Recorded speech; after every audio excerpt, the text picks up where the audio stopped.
Hello people, I'm the Comic Book Gamer. Today I'm going to be talking about how to save Marvel because I get a lot of questions asking me if I think Marvel can be saved at this point, if I think they can be salvaged, because they're kind of so deep into the SJW rabbit hole, and I do think they can. I don't think it's going to happen anytime soon. It's going to take a while right now because they're getting a lot of feedback saying to stop doing what they're doing, but they keep doing it, so they don't seem to really care right now. But I do think eventually they will change, or they'll have to. And I'm hoping sooner rather than later. So today I'm going to be talking about how to really save Marvel. And I'm not some big corporate person that knows exactly how everything works, but I'm just a fan giving suggestions. So let's start off. First off, nothing's going to change in Marvel, I don't think, until they get the higher-ups, until there's a shuffle of the higher-ups, until they get different people that are up in those big positions, because when you have a guy that blames the bad sales on diversity and says that comic fans don't want diversity and that's why sales failed,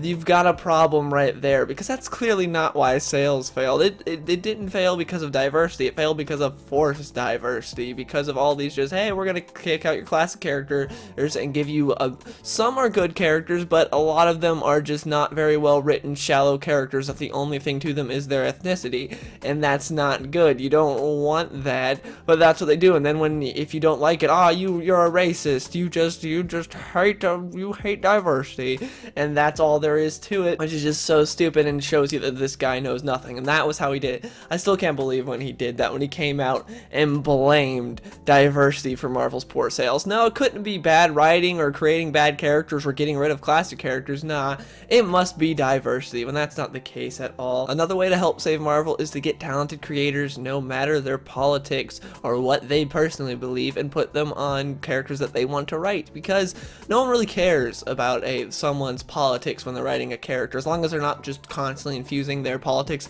into that character, no one really cares. That's just the fact of the matter. If people cared about what someone's personal beliefs is, Alan Moore would have never made it. The guy is a complete nut job that worships snakes, but guess what? He doesn't put snake worship in his books. He just does really good stories. So that's why Alan Moore is one of the best writers of all time. The guy's a complete nut in real life. Again, he worships snakes. But no one's like, oh, that guy can't write any comics, we should kick him off because he's worshiping snakes. No one cares about his personal beliefs because he's a great writer. Same goes for anything else. If someone's liberal or conservative or in between or libertarian or whatever they are, it shouldn't matter. As long as they're a good, talented creator, it should not matter. I 100% believe in separating the art from the artist. That's why I can enjoy something like Hacksaw Ridge, which is my favorite war film of all time.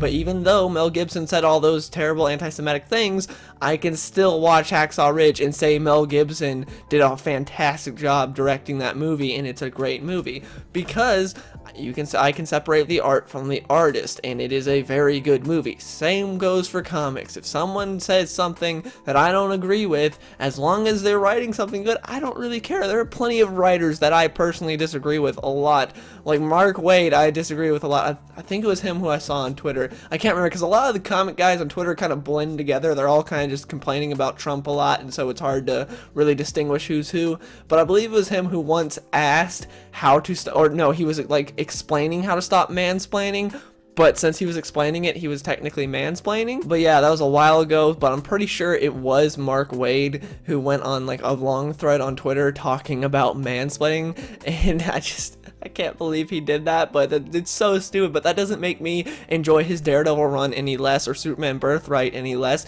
He still can write some good stories. I just personally disagree with his politics or his belief in that mansplaining's a thing. So anyways, you guys get the point.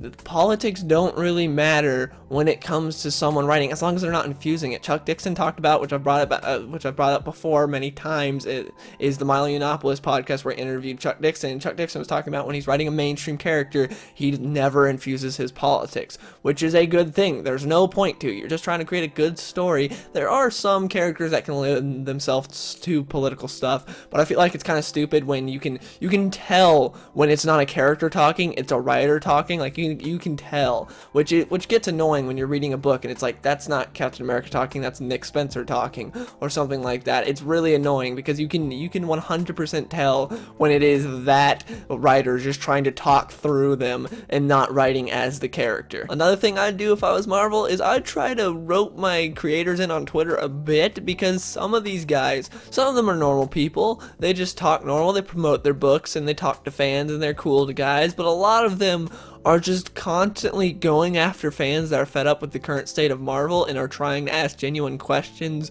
and trying to talk to the creators, but instead they get hit back with this stuff, just like with Nick Spencer. When a guy said he didn't want social justice warrior stuff in his book, Nick Spencer called him a sexist for that. Said the guy was a sexist and he didn't want equality because of the fact that he doesn't want social justice warrior stuff in his books.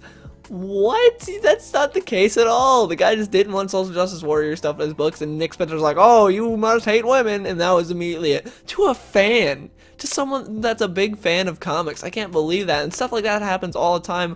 Also, a lot of these guys are constantly complaining about Trump currently, which I just think is kind of annoying. I'm not exactly a fan of Trump. I think he's handled a lot of things poorly, but dear God, these guys, it's like they're trying to make you like Trump by how much they never shut up about him, is what it seems like, because just the constant on and on and on and on all the time about Trump. Like, you have some people, like Jeff Lemire hardly ever says anything about Trump. I saw him retweet something about Trump the other day, and I was like, okay, I don't really care, because he doesn't constantly go at it, but he said something.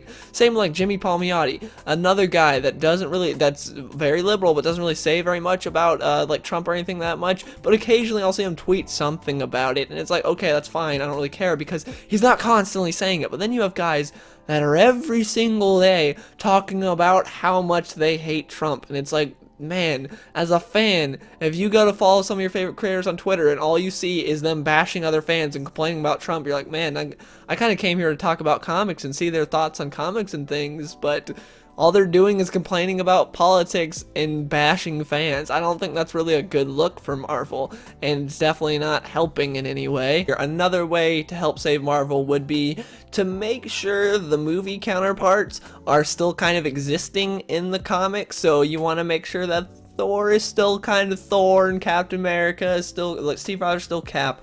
Now, I think that having the movies dictate what you do in the comics is a bad thing, but I'm saying from a sales perspective, it's good to just try to have somewhat resemblance, so that way if someone comes out of Spider-Man Homecoming, they can pick up just a normal Spider-Man book, instead of having to be like, oh, this is Miles Morales or something like that. They can have something that they know that they're familiar, that they, hey, I just really like Spider-Man Homecoming, I want to pick up a Spider-Man book. Or they just saw Logan, they have Old Man Logan to read, they have a great book, they have a book that they can go and pick up.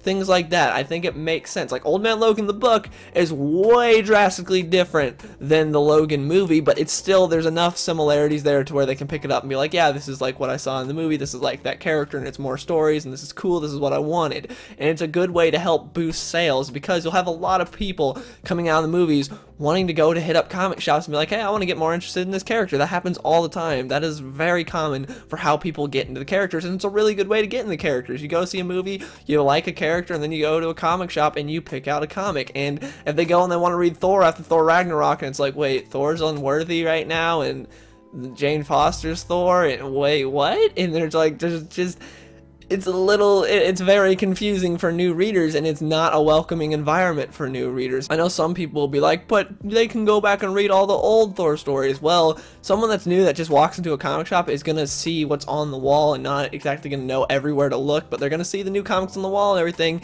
and then they're gonna see She-Thor and be a bit confused. New readers are most likely going to want to hop on the current point right now and what's going on, instead of go back and be like, hey, you gotta go read these old stories, you can't read what's currently going on because Thor is just not really a thing. Odin's son is just unworthy right now. But anyways, that's my opinion on how to really save Marvel. Again, none of this can really happen until the higher ups get mixed up with some actual people that have common sense and see things, because right now you have a lot of books that are selling terribly that aren't getting canceled because Marvel's just like, our movies will finance them, is what it seems like. because they're still making tons of money off the movies. It's just the comics aren't selling very well, and they're just flooding the shelves with tons and tons of books, and there's a lot of bad stuff going on. Like, even with Marvel Legacy, if you guys read the article, I'll try to link it down in the description. There's an article talking about how it's really bad for comic shops right now, because for Marvel Legacy, they had the lenticular covers, which are the covers where when you move them, they change to a different image, and it's a cool cover. Like, people like that generally. It's a big deal when it comes out in comics. It's just a cool little novelty, and comic shops want those. But Marvel made it to where you have to double like what you normally order for their books in order to get some lenticular covers. So they're just getting a bunch of books that no one will buy so they can get books that people will buy, and it's really bad for comic shops, and it's stupid that Marvel's doing that. Marvel's like, hey, as long as we sell books to comic shops, that's all that matters. We don't care what happens to the comic shops, which is a really bad way of doing things.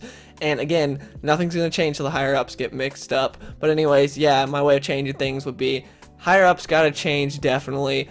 Make sure that you have good writers no matter what their personal beliefs or their politics are. Just get good writers. It doesn't really matter. No one's going to... You'll have a few people that might boycott a book because someone leans some way, but that's not really the crowd you're going for. Most people don't care what that person's politics is, and they could be extremely right-wing or extremely left-wing as long as they don't infuse it in their books and beat you over the head with their politics. And then my third way is, of course, to make sure that there's some similarities between the movies and them, so as long as it's like the same character. So if someone comes off of the Punisher Netflix show and is like, hey, I want to read some Punisher, make sure Punisher's not War Machine. That's so stupid. Him taking over the mantle of War Machine is pointless. There's no reason for him to take over the mantle of War Machine. I think that's so stupid. War Machine's not really a mantle that needs to be taken over, especially by Punisher. Punisher needs to be Punisher, not War Machine. And that's another thing also. Make sure if you're going to replace a hero, it makes sense. Like when Bucky replaced Cap, it made sense because he was his sidekick for so long, and then he became the Winter Soldier, and the Winter Soldier wasn't exactly known as a symbol of being like a good guy, so he needed sort of a hero mantle, and he took it over for a bit till Steve was ready to come back and took it back. So yeah, make sure it makes sense. Make sure it's not Punisher becoming War Machine, which is just like so stupid and there's no point. But anyways, that's how I would fix Marvel. Please let me know in the comments below, how would you guys fix Marvel? Do you agree with my points? Do you disagree with my points? I want to know, and link in the description if you want to follow me on Twitter so we can continue the discussion there. I love talking to you guys on Twitter, and yeah, hope you guys enjoyed the video, and I'll see you in the next one. Yeah, I grew up with the prenup, mama said keep my C up. Now noticing I'm getting caught cracker and getting beat up, but I stayed up long nights, working hard on my craft, gave a fuck about the bullies or anyone in my past.